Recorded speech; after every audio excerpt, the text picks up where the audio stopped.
और वर्तमान चुनाव का आगाज हो चुका है और कई नई चेहरे और नई चाहत के तहत आ रहे हैं। मैं बिहार हद तक के माध्यम से ये गांधी की कर्म भूमि है और ये कार्य भूमि भी रही है। आज़ादी के सारे शुरुआत यहीं से गांधी जी को जगह मिली और यहाँ से शुरुआत हुआ। और ये वाल्मीकि की भी भूमि है जहाँ एक दस्यु ने राम की स्थापना की थी।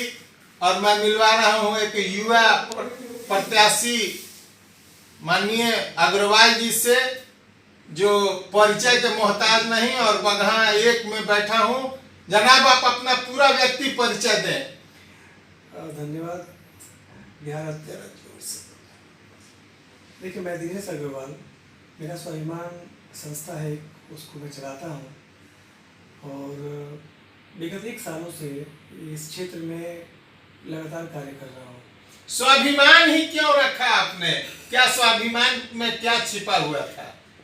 देखिए, यह स्वाभिमान किसी व्यक्ति विशेष या संस्था विशेष को इंगित नहीं करता है। यह स्वाभिमान हर उस व्यक्ति का, हर उस चंपारण वासी का स्वाभिमान है। अगर उसकी मदद की जाए, उसको यह एहसास न हो कि हमारे स्वाभिमान के साथ ठेस पहुँचाया जा रहा है, इसीलिए यह सोचकर मेरा स्वाभिमान नाम रखा गया है। और इसको आपने इसकी स्थापना कब की? देखिए, मेरा स्वाभिमान संस्था दिल्ली में भी पिछले 3 साल से मैं काम कर रहा था, लेकिन अभी छठ पूजा। संस्थापक अध्यक्ष कौन हुए? जी, मैं ही हुआ जी। और पिछले 1 सालों से मैं इस लगातार कार्य कर रहा हूँ। इसका हेडक्वार्टर दिल्ली है? जी, हेडक्वार्टर दिल्ली है, लेकिन चंपारण में पहली ऑफिस हमारी है।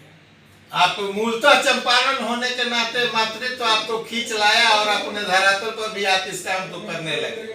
देखिए, सौभाग्य की बात है कि अपने जन्मभूमि है, जो हमारी मातृभूमि है, उनकी प्रेरणा का फल है कि आज मैं जो भी कुछ कर रहा हूँ, लगातार लोगों का प्यार मिल रहा है और मैं सफल भी हो रहा हूँ। ये ट्राई बाहुल क्षेत्र है, इसके संदर्भ में क्या सोच है आपकी? किस तरह का आपको जनता का सहयोग मिल रहा है? बाहुल्य किसी टाइप का हो, कोई फर्क नहीं पड़ता।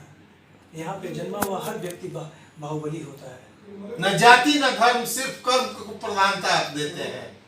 देखिए, ये विचारधारा मेरे बचपन से रही हुई है कि आप जाति के आधार पे कभी विकास की राजनीति नहीं कर पाएंगे। जब तक आपके अंदर वो भाव नहीं होगा, समाज में जो भांति के व्यक्ति रह रहे हैं, जो चाहे वो दलित हो, आदिवासी हो, वैश्य हो, यादव हो, सारे हमारे ही लोग हैं।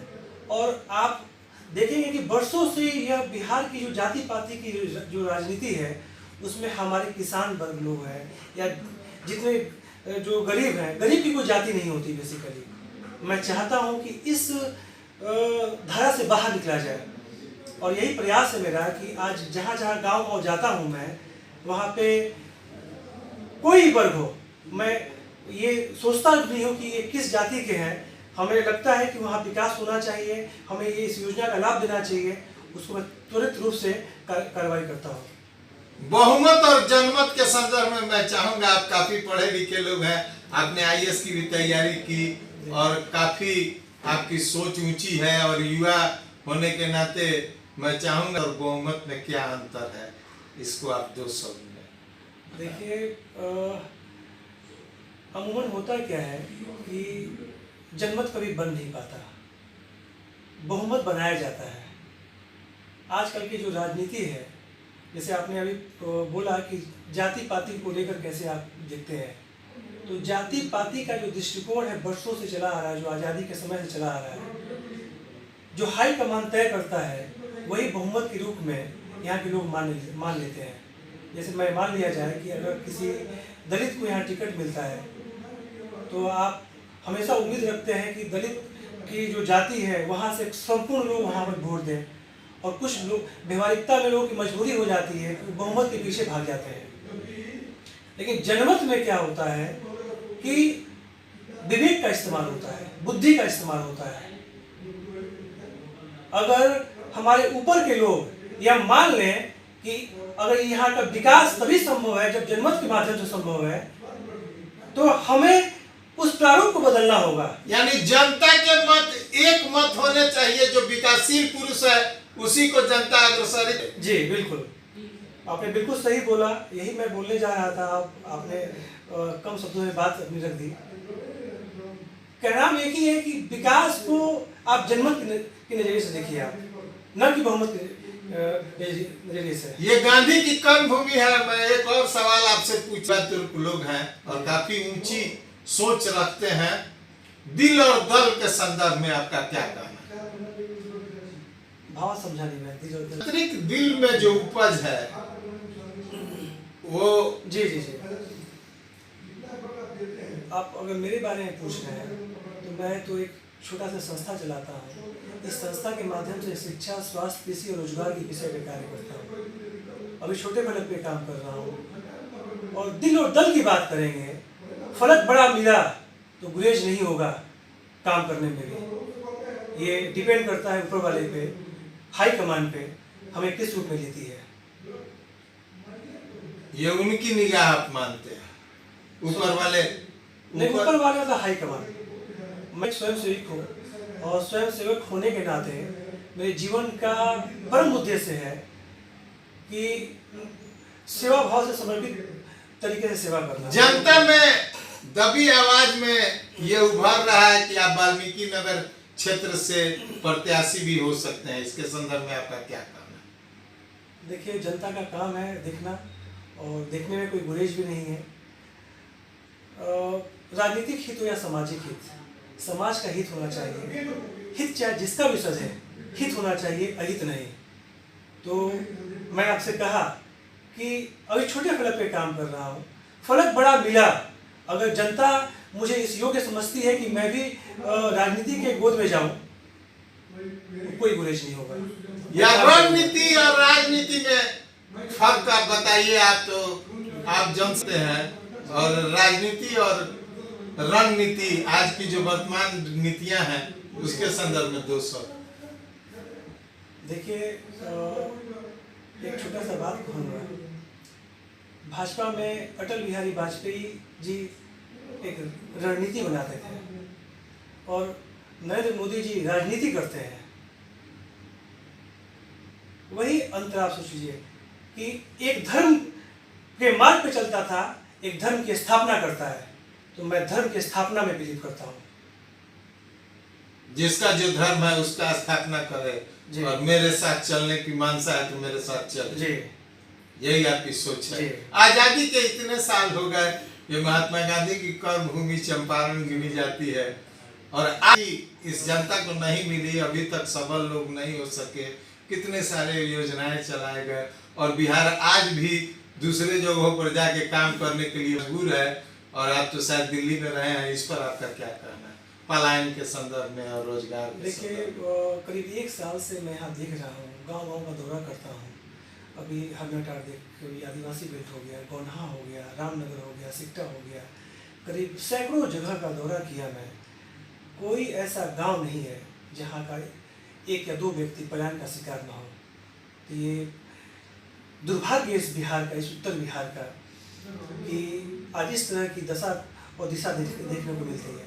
ये उतना ही सच है कि बिहार की आर्थिक और सामाजिक तरक्की जब तक होगी नहीं, प्रगति जब तक होगी नहीं, ये चंपारण का विकास नहीं होगा। आर्थिक आजादी भी होनी चाहिए, यही आपका काम जी। चंपारण की आर्थिक और सामाजिक आजादी, उसका विकास बिहार के विकास पर डिपेंड करेगा। और इसीलिए मैं दिनेश अग्रवाल पूरे चंपारण में क्रांति एक लाने की दिशा में काम कर रहा हूँ। मैं अभी जस्ट जितने भी यहाँ बेरोजगार लोग हैं, यहाँ बैठकर, यहाँ घर बैठे बैठे रोजगार पाएंगे। 5,000 से 7,000 रुपये महीने पर डे कमाएंगे। एक मैंने ऐप बनाया हुआ है, जस्ट लाइक गूगल पे और पेटीएम की तरह काम करता है।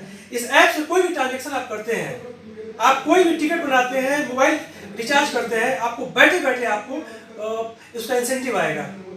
आप जो बच्चियां स्कूल नहीं जाती हैं या फिर स्कूल वो गई हुई होंगी, आज बेरोजगार अपने पिता का बोझ बनी हुई है, वो ऑनलाइन कॉल सेंटर के माध्यम से घर बैठ के पैसा कमाएंगे। यानी हाईटेक से भी जोड़ेंगे आप चंपारण? जी, हाईटेक से जुड़ गया है।